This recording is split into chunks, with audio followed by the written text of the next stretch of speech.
Hola, hoy vamos a ver el tema de célula, estructura y función. Esto es parte de la secuencia 2 de la materia de biología para primer grado de secundaria. Las páginas del libro que veremos son de la 32 a la 41.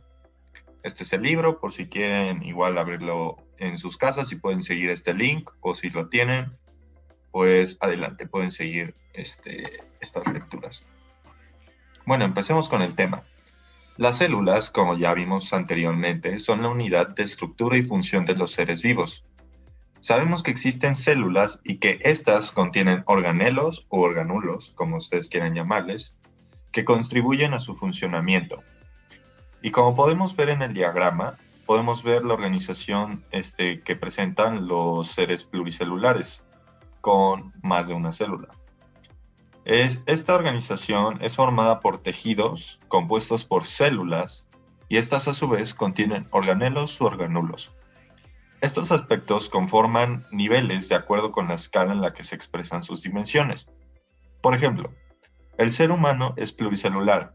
Uno de sus sistemas es el aparato digestivo, que está formado por órganos como el hígado, cuya estructura está compuesta por tejido hepático, y esta a su vez se conforma por células llamadas hepatocitos, y ellas contienen estructuras más pequeñas, organelos. Ahora vayamos con los organelos u organulos. Un organelo es una estructura subcelular que lleva a cabo uno o más trabajos específicos en la célula, al igual que un órgano lo hace en el cuerpo. Entonces, el organelo es como el órgano de la célula. Dentro de la célula, los organelos están rodeados de una membrana que permite separar la función que cumple cada uno de ellos. Y hablemos de funciones. Todas las células necesitan obtener materia y energía para llevar a cabo sus funciones vitales. La nutrición tiene dos modalidades: la autótrofa, que es cuando los organismos producen su propio alimento, como es el caso de las plantas cuando hacen la fotosíntesis, y la modalidad heterótrofa, que es cuando los organismos toman sustancias del medio para obtener energía. O sea, no la producen ellos mismos, buscan cosas en su medio. Ahora vemos la nutrición de una forma sencilla. A. La célula introduce diferentes sustancias alimenticias. B. Los organelos llamados lisosomas liberan sustancias conocidas como enzimas en la vacuola digestiva para descomponer alimentos. Los lisosomas son formados en el aparato de Golgi. C. En el metabolismo ocurre una serie de reacciones químicas que producen de producción de moléculas y obtención de energía. Y D. Llega la excreción mediante la cual se expulsan los productos de desecho. Aquí tenemos un pequeño diagrama, la imagen la saqué del libro, la que vemos aquí, que se introducen las partículas de alimento desde el exterior de la célula. El aparato de Golgi libera los lisosomas, que a su vez llevan a cabo el proceso de digestión, y eventualmente se eliminan aquí los desechos, ¿no? Lo que no vamos a utilizar de energía. Ahora vemos la reproducción. Como todo ser vivo, las células se reproducen. Para esta función, en las células eucariontes está el núcleo, el cual contiene principalmente cromatina, la cual está conformada por ADN y proteínas. Existen dos procesos de división celular. La mitosis, que se refiere a cuando la célula, que se denomina madre, se divide en dos células idénticas llamadas células hijas, como podemos ver aquí en este diagrama. Y la meiosis, es cuando el número de cromosomas es reducido a la mitad debido a que participan dos individuos. Es importante resaltar que este proceso solo ocurre en células reproductoras.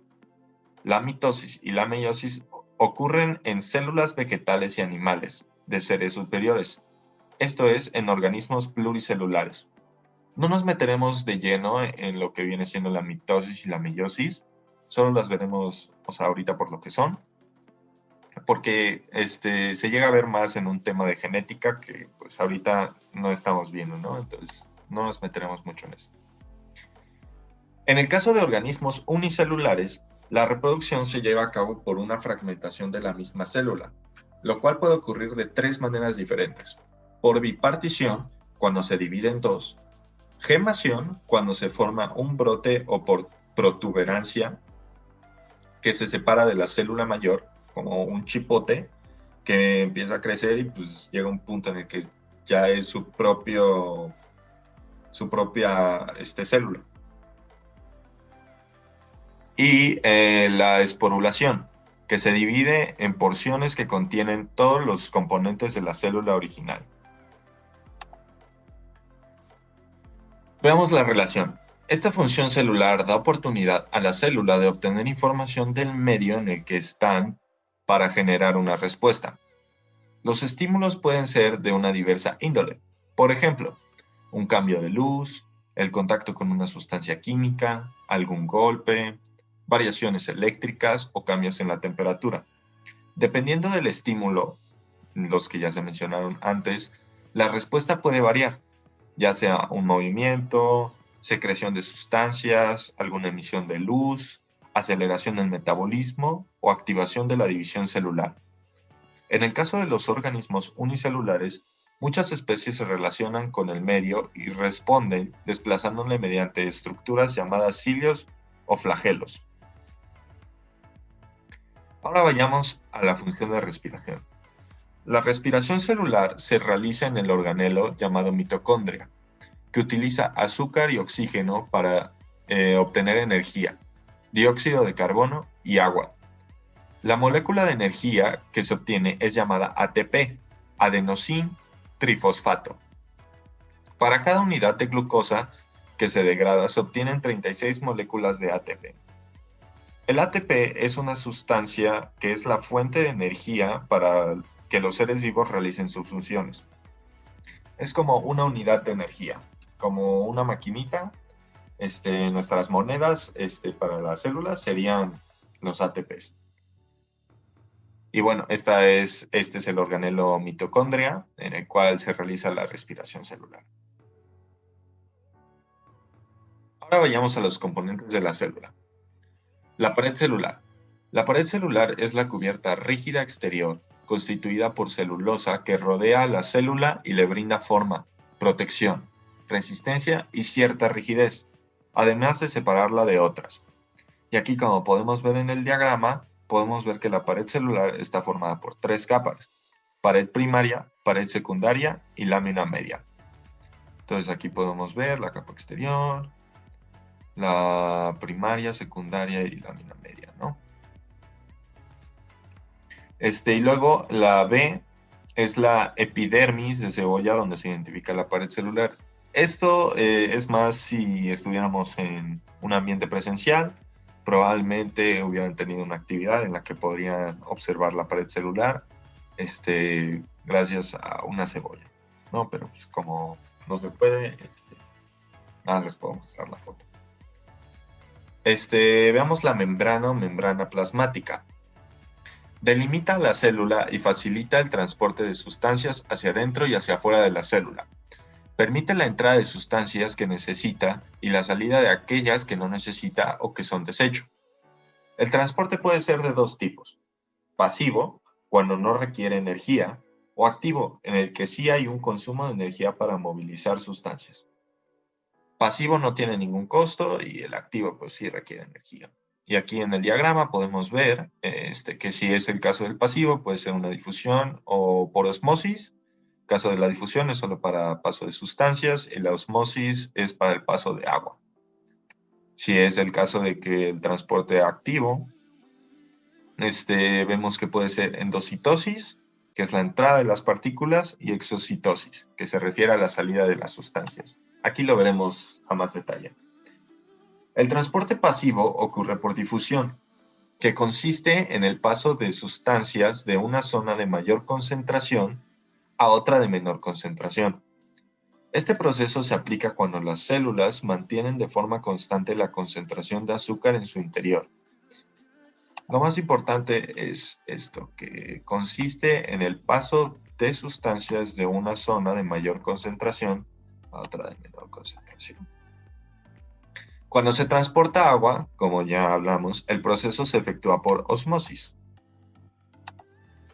Un ejemplo de transporte activo es la fagocitosis, que sirve para introducir partículas grandes a la célula.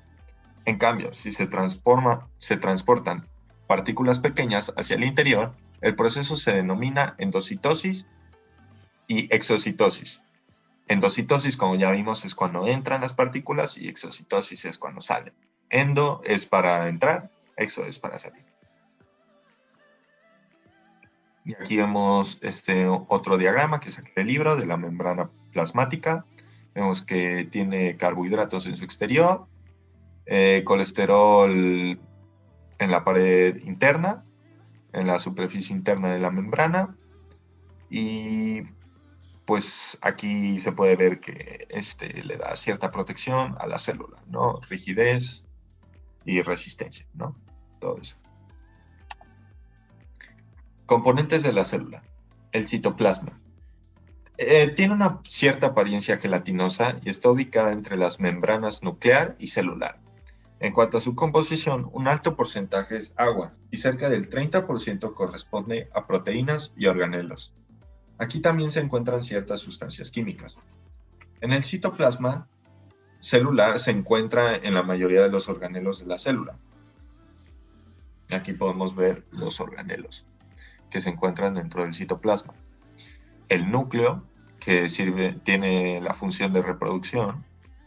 La mitocondria. El núcleo, recuerden, es solo en caso de células eucariontes, ¿no?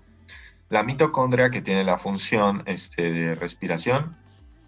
El lisosoma, que cumple con la digestión, como ya vimos, y el rizosoma es para formar proteínas. Todo esto, estos organelos son de la célula eucarionte. La célula procariota es más simple, mucho más simple. Ahora veamos los componentes, el componente del núcleo, ¿no? Este fue descubierto por Robert Brown.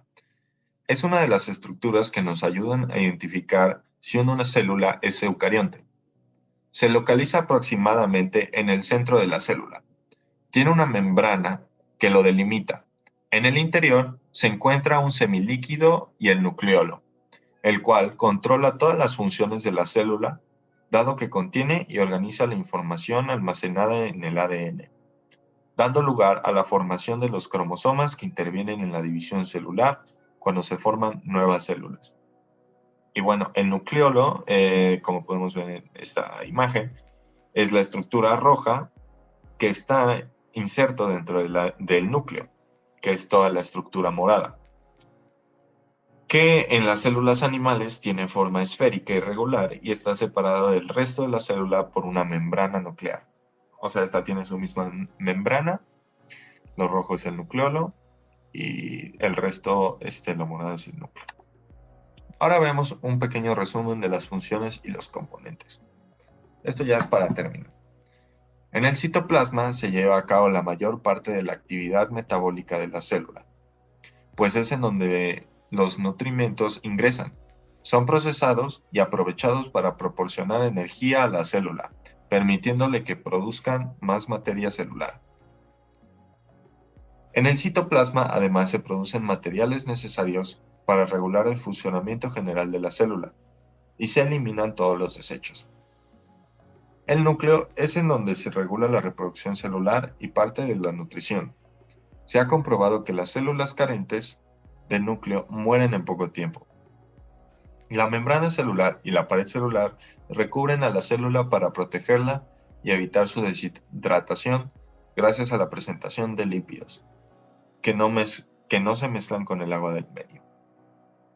Y bueno, esto ha sido todo por el tema de célula, estructura y función.